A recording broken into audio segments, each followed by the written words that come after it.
Hi ಎಲ್ಲರಿಗೂ welcome back to my channel. ಇವತ್ತು ಗುದುಗಿನ ಹುಗ್ಗಿ ಹೇಗೆ ಮಾಡೋದಂತ ತೋರಿಸ್ಕೊಡ್ತೀನಿ. ಸೊ ಇದು ತುಂಬ ವಿಶೇಷವಾದ ಪ್ರಸಾದ. ಎಲ್ಲೂ ಸ್ಕಿಪ್ ಮಾಡದೆ ಕಂಪ್ಲೀಟಾಗಿ ಈ ವಿಡಿಯೋನ ನೋಡಿ. ಗುದುಗಿನ ಹುಗ್ಗಿ ಮಾಡಲಿಕ್ಕೆ ಗೋಧಿ ಹಿಟ್ಟನ್ನು ನಾನು ಕಲಿಸ್ಕೊಂಡು ಇಟ್ಕೊಂಡಿದ್ದೀನಿ. ಸೊ ಇದೊಂದು 5 ನಿಮಿಷ ಆಗಿದೆ ನೆನೆಸ್ಕೊಂಡ್ಬಿಟ್ಟು. ಸೊ ಸ್ವಲ್ಪ ಚುಟ್ಟಿಗೆ ಉಪ್ಪು ಹಾಕಿ ಚೆನ್ನಾಗಿ ನಾದ್ಕೊಳ್ಳಿ. ಹಾಗೆ ಇಲ್ಲಿ ಒಂದು ಸ್ವಲ್ಪ ಬೆಲ್ಲ ತೊಗೊಂಡಿದ್ದೀನಿ. ಹಾಗೆ ಒಣ ಕೊಬ್ಬರಿ ತುರಿದು ಇಟ್ಕೊಂಡಿದ್ದೀನಿ. ಗಸಗಸೆ ಸ್ವಲ್ಪ ಬಿಸಿ ಮಾಡ್ಕೊಂಡಿದ್ದೀನಿ. ಸ್ವಲ್ಪ ಬಿಸಿ ಮಾಡಿದರೆ ಇದ್ರ ಘಮ ಚೆನ್ನಾಗಿ ಬರುತ್ತೆ. ಹಾಗೆ ಇಲ್ಲಿ ದ್ರಾಕ್ಷಿ ಹಾಗೆ ಗೋಡಂಬಿ 2 ಏಲಕ್ಕಿ ತೊಗೊಂಡಿದ್ದೀನಿ. ಒಂದು ಸ್ವಲ್ಪ ನಾನು ಮಾಡಿ ತೋರಿಸ್ತಾ ಇದ್ದೀನಿ. ಇದು ಗಣೇಶನಿಗೆ ತುಂಬ ಪ್ರಿಯ. ಸೊ ಹೇಗೆ ಮಾಡ್ತಾರೆ, ತುಂಬ ಈಸಿ, ರಿಸ್ಕ್ ಏನೂ ಇಲ್ಲ. ಹೇಗೆ ಮಾಡೋದಂತ ತೋರಿಸ್ತೀನಿ ಬನ್ನಿ. ಸೊ ಇದು ಹುಗ್ಗಿ ಮಾಡೋದಕ್ಕಿಂತ ಮುಂಚೆ ನಾವು ಬೆಲ್ಲವನ್ನು ಕರಗ್ಸೋಕ್ಕೆ ಇಡೋಣ. ಸೊ ನಾನು ಸ್ವಲ್ಪ ಹಿಟ್ಟು ತೊಗೊಂಡಿರೋದ್ರಿಂದ ಬೆಲ್ಲ ಸ್ವಲ್ಪ ತೊಗೊಂಡಿದ್ದೀನಿ. ನೀವು ಜಾಸ್ತಿ ಮಾಡೋದಾದರೆ ಜಾಸ್ತಿ ಹಾಕ್ಕೊಳ್ಳಿ. ಇವಾಗ ಇದನ್ನು ಕರಗಿಸ್ಲಿಕ್ಕೆ ಇಡೋಣ ಗ್ಯಾಸ್ ಮೇಲೆ.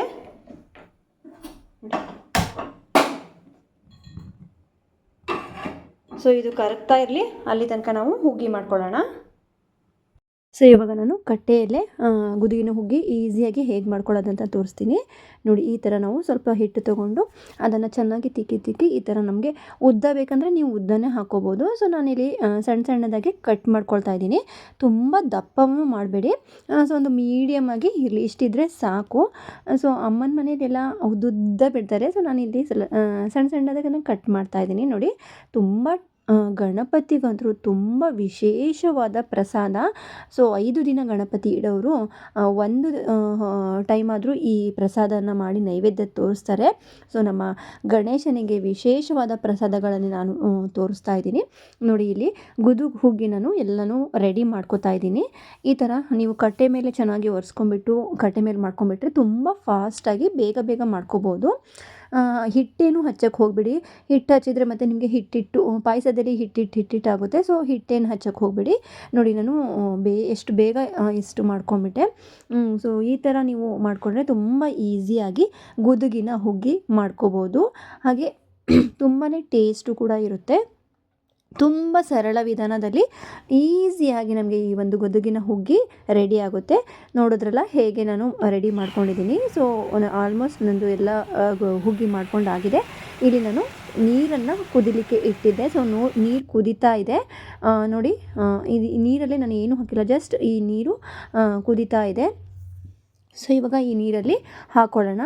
ಇವಾಗ ಇಲ್ಲಿ ನೀವು ಬೆಲ್ಲ ಹಾಕಬೇಕು. ಸೊ ಬೆಲ್ಲದ ನೀರಲ್ಲೇ ನೀವು ಈ ಹುಗ್ಗಿನ ಹಾಕ್ಕೊಂಬಿಟ್ರೆ ಸೊ ಬೇಗ ಬೇಯಲ್ಲ. ಸಿಹಿ ಬಿದ್ದ ಮೇಲೆ ಬೇಗ ಯಾವುದು ಬೇಯಲ್ಲ. ಹಾಗಾಗಿ ನಾವು ನೀರಲ್ಲಿ ಬೇಯಿಸ್ಕೊಳ್ಳೋಣ ನೋಡಿ. ಈ ಥರ ನಾವೆಲ್ಲ ಹಾಕ್ಕೊಳ್ಳೋಣ. ಈ ಥರ ನಾವು ಕುದಿಯೋ ನೀರಲ್ಲೇ ಹಾಕ್ಕೋಬೇಕು ಹುಗ್ಗಿನ. ಸೊ ಎಲ್ಲನೂ ನೀರಿಗೆ ಹಾಕಿದ ತಕ್ಷಣ ಅದೆಲ್ಲ ಬಿಡಿ ಆಗುತ್ತೆ, ಅಂಟ್ಕೊಳ್ಳೋದಿಲ್ಲ.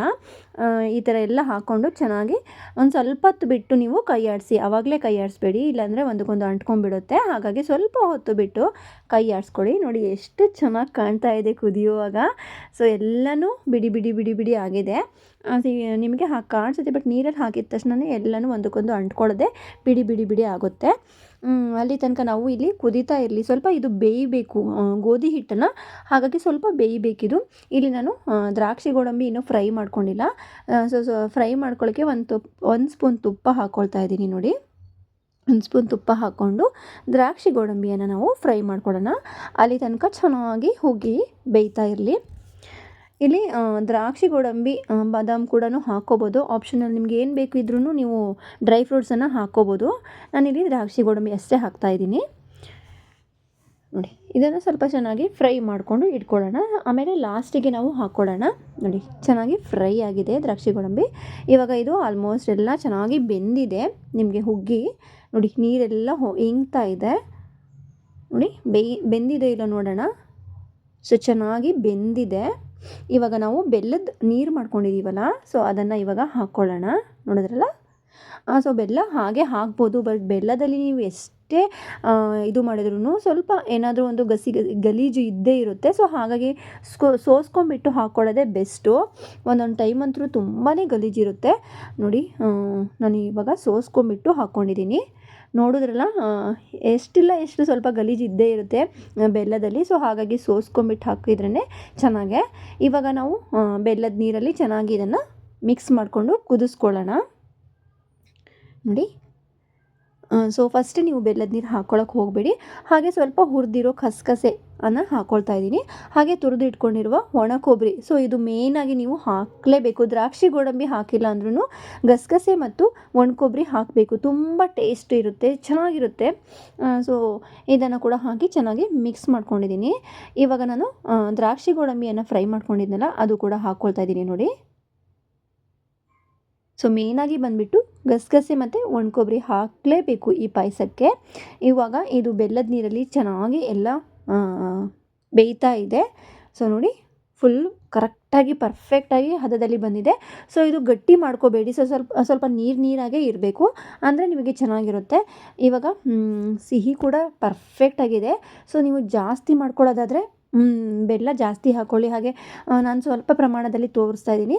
ಲಾಸ್ಟಿಗೆ ನಾನು ಏಲಕ್ಕಿ ಪುಡಿಯನ್ನು ಹಾಕ್ಕೊಂಡು ಚೆನ್ನಾಗಿ ಮಿಕ್ಸ್ ಮಾಡ್ಕೊಂಬಿಟ್ಟು ಗ್ಯಾಸ್ ಆಫ್ ಮಾಡ್ಕೊಳ್ತೀನಿ. ಯಾವತ್ತೂ ನಾವು ಸಿಹಿ ಪದಾರ್ಥಕ್ಕೆ ಏಲಕ್ಕಿ ಪುಡಿ ಕೊನೆಗೆ ಹಾಕಬೇಕು.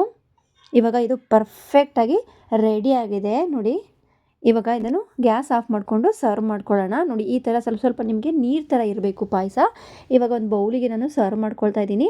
ಆ ಗಸಗಸೆ ಒಣ ಕೊಬ್ಬರಿ ಎಷ್ಟು ಚೆನ್ನಾಗಿ ಕಾಣ್ತಾ ಇದೆ. ತುಂಬಾ ರುಚಿಯಾದ ಗುದುಗು ಹುಗ್ಗಿ ರೆಡಿಯಾಗಿದೆ. ಗಣೇಶನ ಪ್ರಿಯವಾದ ಗುದುಗು ಹುಗ್ಗಿ. ಸೊ ನಿಮ್ಮೆಲ್ಲರಿಗೂ ಇಷ್ಟ ಆಗಿದೆ ಅಂದ್ಕೊಳ್ತೀನಿ ಫ್ರೆಂಡ್ಸ್. ಇಷ್ಟ ಆಗಿದರೆ ಲೈಕ್ ಮಾಡಿ, ಶೇರ್ ಮಾಡಿ, ಸಬ್ಸ್ಕ್ರೈಬ್ ಮಾಡೋದನ್ನು ಮರಿಬೇಡಿ. ತಪ್ಪದೆ ಬೆಲ್ಲೈಕನ್ನು ಪ್ರೆಸ್ ಮಾಡಿ. ಓಕೆ, ಬಾಯ್ ಬಾಯ್ ಫ್ರೆಂಡ್ಸ್, ಟೇಕ್ ಕೇರ್.